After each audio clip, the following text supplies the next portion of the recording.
back to my wardrobe.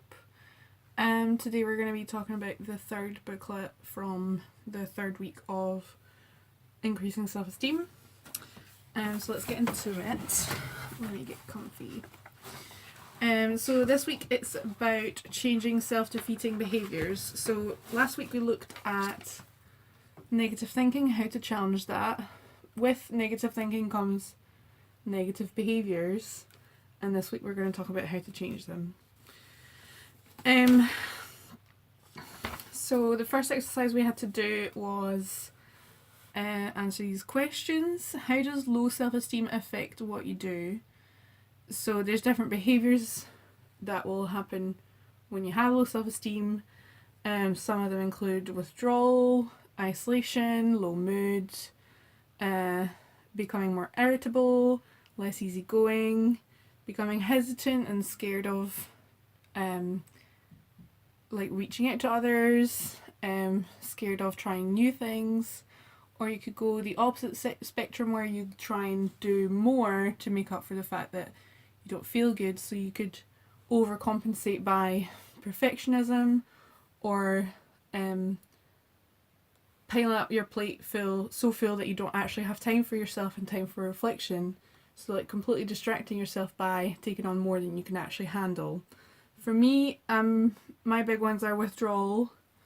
I'm a big fan of isolating myself when I don't feel good. If someone's like, oh, there's this party happening, I'm like, no, sorry.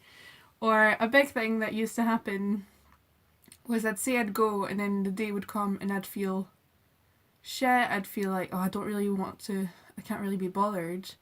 And instead of pushing myself out of my comfort zone and saying, well, it might actually be fun, and, I made those plans, I would just think, well, I'll just stay in, I'm not going to bother making the 10-minute effort that it's going to get me to get some clothes on and get out of the house. Literally once, there was a works night out that I personally organised. I booked a table somewhere, arranged everyone to come at the same time, and then I just didn't show up. And that was called doing a Melissa. Doing a Melissa meant being really enthusiastic for the couple weeks leading up to it, and then not saying anything about it on the day, and then not showing up and not responding to texts. So it's not a very good thing. I don't want to have that associated with me anymore. I want doing a Melissa to be showing up to the party and being the one who does everyone's birth charts instead. So yeah, I'm a big fan of withdrawal and isolation when I'm feeling like shit. Another big one is obviously low mood. I'll get really down. Becoming more irritable and less easygoing is another one, although it only ever really happens with certain people. So a year ago, I would say I was maybe less easygoing with my friends from college and my mum, but some people I was fine with. But also it was affecting me in work as well. I would be less patient with customers, and I would be more likely to dwell on bad things that happened that day. If I'd had a really bad customer, I would dwell on it for days on end. Whereas now I don't really do that. Well, unless it's someone really bad. Becoming hesitant or scared to reach out to others or to try new things. And that was also me, and that's me when I'm not feeling very good about myself. I think, well, do people really like me? Do they want to hang out with me? I'll just not bother reaching out to them, even if I really want to speak to them. Or if I see something that's cool and I want to share it with them, I'll think, I don't want to be a bother, I don't want to annoy them. So I'll just not bother, even if it's something silly like that I've seen on Instagram and I'm like, oh, they'll find it funny, and I'm like, but just don't bother. But actually it's a single message, even if they just see it and don't reply, it's not that big a deal. And the hesitancy was affecting me applying for jobs. I wasn't applying for jobs because I was feeling well, what's the point, because I applied for a job last year and I didn't get it, so the same will happen again. It was very self-defeating. The second question, do you withdraw or do less? If so, in what way? What have you stopped doing? So for me, it was less socialising, reaching out and making plans, following through with plans, turning down events completely, or saying you'll go and then at the last minute just patching it. And less self-care in the forms of exercising. I was just like I really love cycling, walking and swimming. That's my big ones. Anything else is just a bit too much for me. And that's fine, like I don't want to push people to do things that they don't actually enjoy. But I was really into those things and I stopped doing 2 of those because I thought, well, I can't be bothered. I don't have the energy because I'm too sad to do things. So I have a frog in my throat. So yeah, like as soon as I started feeling better in myself, I started doing more, and that's a good thing because then when you do more you feel better and it feeds into like a good cycle of self-esteem. So for the past few months I've been going cycling a lot and I've been going swimming a lot, and that's really good. Like I really enjoy it and it doesn't feel like a horrible form of exercise or whatever. It feels like fun and it's something I always enjoyed doing, but I stopped doing for a long time because I wasn't in a good place. So less self-care, also just in the form of fun activities, so not just the swimming and cycling, but like I stopped like reading, I stopped going to the movies by myself, which is something I really enjoyed doing. I stopped things that I would do without the need for friends to be there, like going on museum dates by myself, like exploring other cities. I really loved doing those things, and then once I started getting really down about myself, I just didn't do anything except sit at home watching YouTube videos. And then the last one is eating badly. Like I would have like a weird eating schedule, or I would forget to eat, or I would eat too much. And that's like another big part of bad self-esteem, is like not looking after your body. The third question, what do you avoid? Or do you avoid? If so, what things do you avoid? So I was avoiding big group events where I knew there would be lots of people that I would have to talk to and that I wouldn't be able to say anything to. Like if I was going to certain events where there would be people I didn't know that well, I knew that I would have to like talk about what was going on in my life right then, and there wasn't much going on in my life right then, so I avoided those situations so I didn't have to talk about how little my life had become, basically. And another thing I was avoiding was applying for jobs. Like I was really miserable in my job at the time, but I wasn't applying for anything because I'd been rejected before. And like you get rejected from jobs, that's what happens. Like it's a really tough job market, but I just stopped doing it because I felt safe enough in the position I was in, and I just didn't feel good enough to apply for new exciting things. Like I felt like there was no point because I'd been rejected so many times before. Do you rush around trying to do too much? So this is like the opposite of withdrawing, where it's you're pushing yourself to do more and you then don't have any energy for yourself. So I did do some of those things. I took on more work shifts to avoid sitting in bed feeling sorry for myself but then having no time for myself, so as I just said. But you could also be doing lots of favours for your friends, even though they then don't, like you then don't ask them for help. You could be like doing things for your family because you feel like you have to, and then feeling shit because, you know, you didn't really want to do those things, but you did them because you felt like you had to, kind of thing. The second exercise, this is a bit of a weird booklet because there was like stuff at the back of the booklet. Right, yeah, so we had to look at an activity schedule to look how you spent your time that week. Mark P for pleasure next to the things you enjoyed and A for the things that gave you a sense of achievement, and then grade those things out of 10. So let's look at the grid. So it split the days into morning, afternoon and evening, and this is like the examples, so I'll just read the examples. So for example, morning, stayed in bed, pleasure 4, achievement 0, bath, pleasure 5, achievement 4, read paper, pleasure 6, achievement 2. So, like, there's less achievement for things that don't actually do anything. So, like, staying in bed doesn't really accomplish anything, but it feels nice. So, you rate it higher than you would the achievement.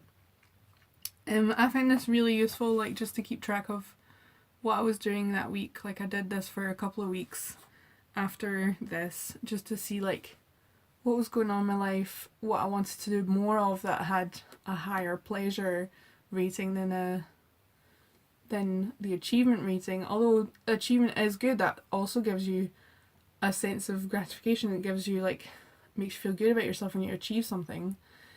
So it's just like finding that balance and making sure that you don't have too many that are at zero.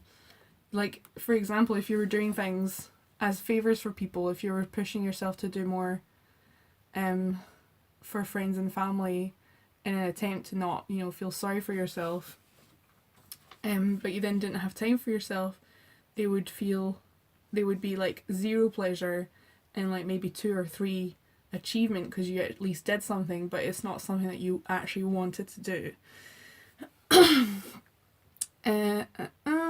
So yeah, if you want to do that, please do. Like, I did this in my diary for a couple of weeks, as I said, and it's also a good way of keeping track of what actually happened, because I have a really, not a bad memory, but sometimes I'm quite scatty and I forget what I did, and it's good to remember the good things that you did, instead of just like writing down what the bad stuff was.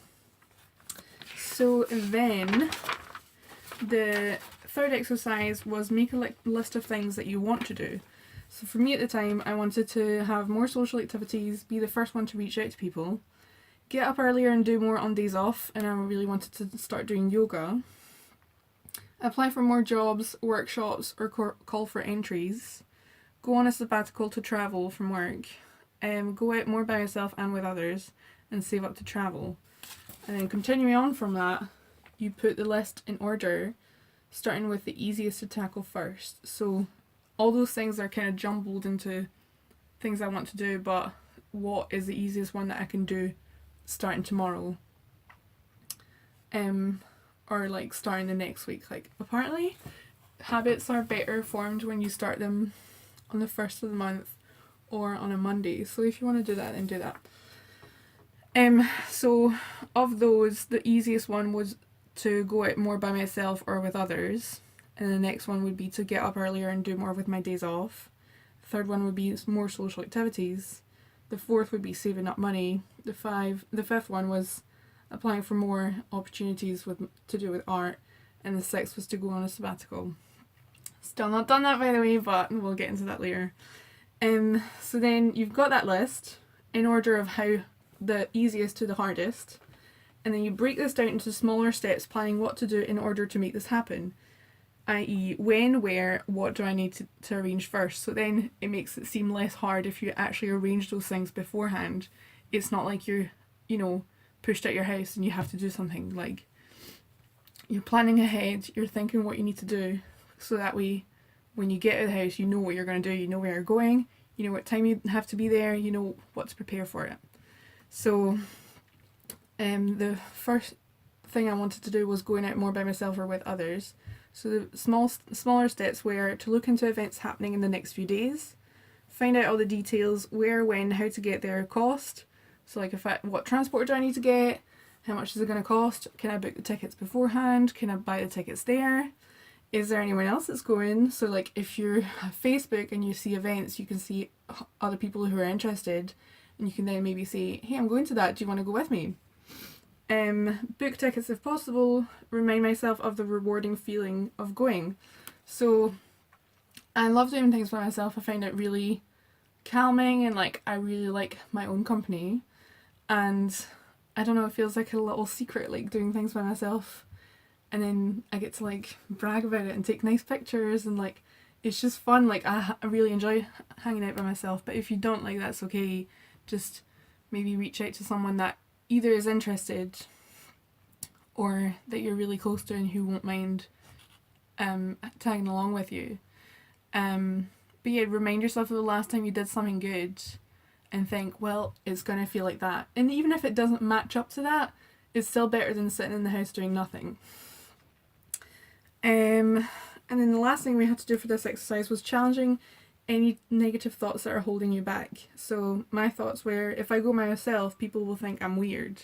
So that's a negative thought. And then the challenge thought is, actually, they won't know that I'm there by myself, and if they do, they won't be thinking about it at all through the event. So even if I showed up to something by myself, it could be for many reasons. It could be like I had plans with someone but they stood me up, or they bailed, or they had something else to do, or I'm waiting for someone and they're not going to see me after 2 minutes of looking at me, and they won't know that if someone's joined me or not. And like people do things by themselves all the time. Like when you're in a crowd and you see someone doing something by themselves, what are you actually thinking? Like, are you actually thinking, oh, what a sado, or are you just thinking that's a person? You know, like if you start thinking what you think of others and apply that to them, then actually it doesn't seem as scary. So yeah, it was there weren't many exercises for this week, but it felt like a good positive week in class, because it was making plans for what we could actually do to start making changes. And this is what the last page is saying. So use the activity diary to plan ahead, including the things you have started to identify from your list. So make a plan diary, like seeing what you want to do, and slot it into like realistic time slots. I'll go into that a bit more. And then once you've, at the end of the week, fill in the gaps of what you actually did in that week, and also rate it like P&A, pleasure and achievement. Make sure you have a mix of activities that are both pleasurable and give a sense of achievement. So don't just go all pleasure, like all fun stuff. Also do things that you've been meaning to do for a while, things that you've had on your chore list but you just haven't got around to do, like going to the bank or making an important phone call or making a doctor's appointment, stuff like that you know you need to do and will still give you a good sense of achievement as well. Fill out your ratings at the end of each day and review how your plan went. So that's just what I literally said. Make the amount of activity reasonable, including time for rest and relaxation. That's like a big one as well. Like, even though I find doing things by myself really fun, it's also good to just have a couple of hours just doing nothing. Like, people need that.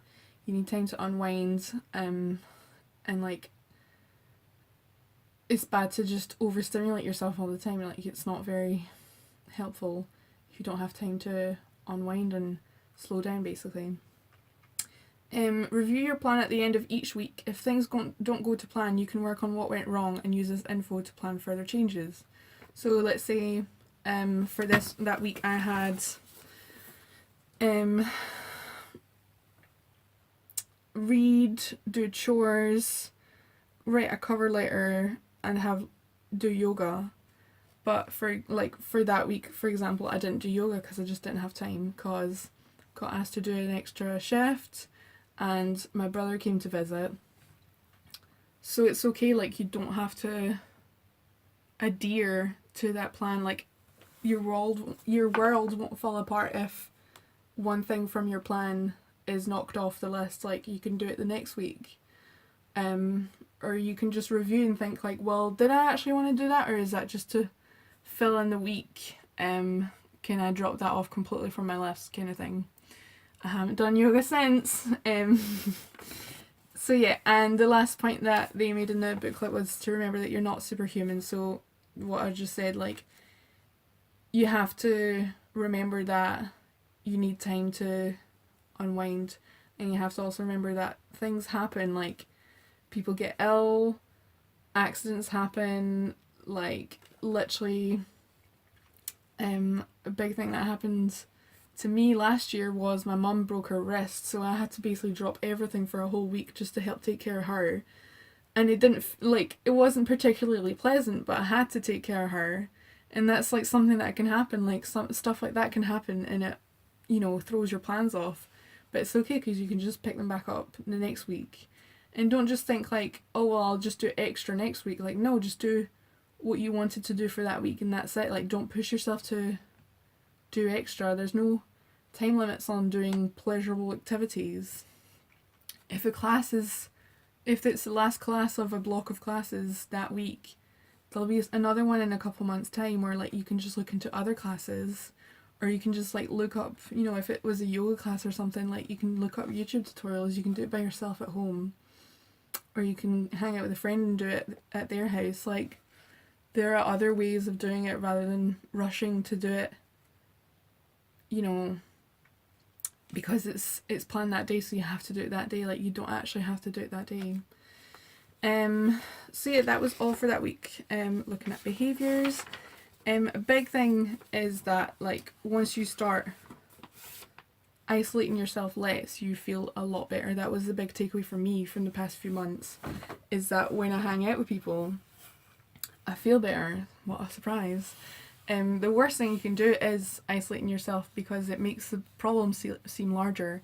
Even if you're hanging out with someone and you're not talking about what's going on, it feels better than sitting at home and just thinking about what's going on in your life.